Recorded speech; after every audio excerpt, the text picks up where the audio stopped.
Hello everyone, আজকে আপনাদের জন্য আবারও নিয়ে এসেছে একটি নতুন ডায়াগ্রাম। এর মাধ্যমে আপনারা জানতে পারবেন কিভাবে how to make differential switch wiring diagram তৈরি করা হয়। চলুন দেখে নিই কিভাবে তৈরি করা হয়। এসপিডি, সার্চ প্রোটেকশন ডিভাইস, এটির মাধ্যমে আর্থিং লাইন নিয়ন্ত্রণ করা হয়।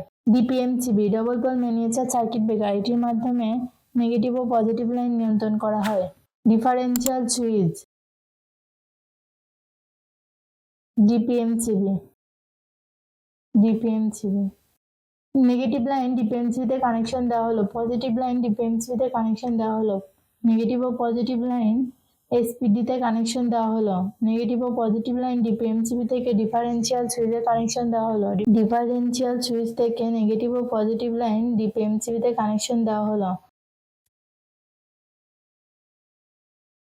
নেগেটিভ ও পজিটিভ লাইন লোডে কানেকশন দেওয়া হলো। ডিফারেন্সিয়াল সুইচ থেকে নেগেটিভ ও পজিটিভ লাইন ডিপিএমসিবিতে কানেকশন দেওয়া হলো। ডিপিএমসিবি থেকে লোডে কানেকশন দেওয়া হলো। আর্থিং লাইন এসপিডিতে কানেকশন দেওয়া হলো।